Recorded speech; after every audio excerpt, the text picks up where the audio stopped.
নমস্কার সবাইকে। সবাই কেমন আছেন? আশা করি সবাই অনেক ভালো আছেন। শীতকাল তো চলেই এলো। সবার শীতের দিনগুলো কেমন কাটছে? ভালোই কাটছে হয়তো। আমিও এরকমই এক সকালবেলা, শীতের সকাল, ঘুম থেকে তাড়াতাড়ি উঠে গেলাম, রেডি টেডি হয়ে নিলাম। এখন কথা হচ্ছে যে কোথায় যাচ্ছি। আসলে যাচ্ছি হচ্ছে ঢাকায়, কারণ আমাদের পরিবারে নতুন সদস্য এসেছে। নতুন সদস্যের সাথে প্রথমবার দেখা করতে এবং তার কিছু অনুষ্ঠানও রয়েছে, সবগুলোর কারণেই আমাদেরকে হচ্ছে ঢাকায় যেতে হচ্ছে।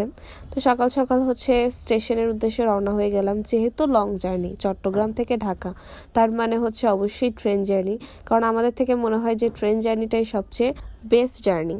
তো এই তো আমরা স্টেশনে চলে আসলাম। স্টেশনে এসে দেখছি যে সবাই যে যার যার মতো করে ট্রেনের দিকে এগিয়ে যাচ্ছে। এই যে আমাদের ট্রেন। তো আমাদের মতো আরও অনেক প্যাসেঞ্জারে ঢাকা যাবে। তো এই তো ট্রেন আমাদের কাছে চলে আসলো। আচ্ছা, না, ট্রেন কিভাবে আমাদের কাছে আসতে পারে? আমরা ট্রেনের কাছে যাচ্ছি। তো এই তো আমাদের ট্রেনের কাছাকাছি চলে আসলাম। এবার হচ্ছে মেন কাজ বগি খোঁজা। তো তার মাঝখানে একটু ছবি টবি তুলে নিলাম। তারপর নিজেদের নির্দিষ্ট যে বগির টিকিট কাটা হয়েছে সে বগিতে হচ্ছে উঠে যাব, সেটাই খুঁজছিলাম। তারপর হচ্ছে এই যে ট্রেনে উঠে পড়লাম। ট্রেনে উঠে যে যার যার সিটে বসে পড়লাম। এখন ট্রেনটা মোটামুটি ফাঁকাই, যেহেতু খুব সকাল। তো আস্তে ধীরে প্যাসেঞ্জারও চলে আসলো, ট্রেনও স্টার্ট করে দিল তার যাত্রার, মানে ঢাকার উদ্দেশ্যে। তো স্টেশন থেকে ট্রেনটা হচ্ছে স্লোতেই টানে, কারণ এটা আমি সবসময় দেখে এসেছি যে মানে স্টেশন থেকে ট্রেন খুব স্লোতে টানবে, তারপরে স্পিড বাড়াবে। তো আস্তে আস্তে হচ্ছে গিয়ে স্টেশন থেকে বের হয়ে যাচ্ছে। যেহেতু খুব সকাল সকাল ঘুম থেকে উঠেই আমরা রেডি টেডি হয়ে চলে এসেছি, আমাদের ট্রেন ছিল সকাল 7:30টায়। তো আমরা তো কিছু খেয়ে আসিনি, তো প্রচুর খিদাও লাগছিল, আবার ঘুমও আসছিল যেহেতু খুব সকাল। তো হচ্ছে চিপস এবং চা নিয়ে নিলাম, ওনারা বিক্রি করছিল, ওনাদের থেকে নিয়ে চা খেতে খেতেই জার্নিটা উপভোগ করছিলাম। মাঝখানে একটু ঘুমিয়েও নিয়েছিলাম, সবাই আসলে চোখে ঘুম, যেহেতু খুব সকালবেলা। তো বাইরের মনোরম দৃশ্য দেখতে দেখতে আমরা ট্রেন জার্নি উপভোগ করছিলাম।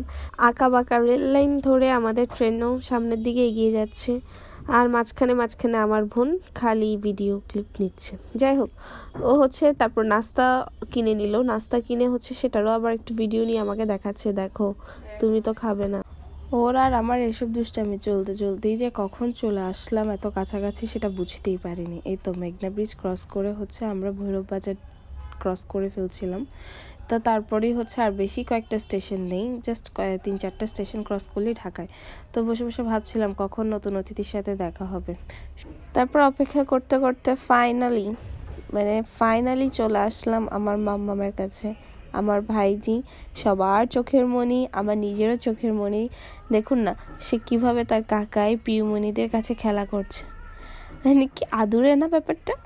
তো এই তো আর কি, ওকে দেখার জন্য, ওই সেই স্পেশাল পার্সন যাকে দেখার জন্য আমি চট্টগ্রাম থেকে আসা। তো যেহেতু বাসায় অনুষ্ঠান, তো বড়রা সবাই মিলে আলাপ আলোচনা করছে কিভাবে কি করবে। তো এই তো তারপর হচ্ছে মাম্মাম চলে আসছে স্নান করার জন্য। তার ঠাম্মি তাকে আদর করে স্নান করিয়ে দিচ্ছিল। তো ওর এই অবস্থা দেখে আমার একটা ছবির কথা মনে পড়ে গেল, মানে আমার ছোটবেলার একটা ছবি, যেখানে আমি এরকম একটা বলের ভেতর বসে স্নান করছিলাম। তো এই আর কি, ছোট বাচ্চাদের দেখলে নিজেদের ছোটবেলার কথাটাই মনে পড়ে যায়। তো ওকে ওয়াকারে বসিয়ে দেওয়া হলো। এবার ও হচ্ছে ওর কাকা পিউমনিদের সাথে খেলাধুলা করছিল। ওকে, তাহলে আজকের ভিডিওটা এতটুকুই রইল। খুব তাড়াতাড়ি আমার মাম্মামের অন্নপ্রাশনের সকল ভিডিও আসবে, সবাই সাবস্ক্রাইব করে পাশে থাকবেন। টাটা।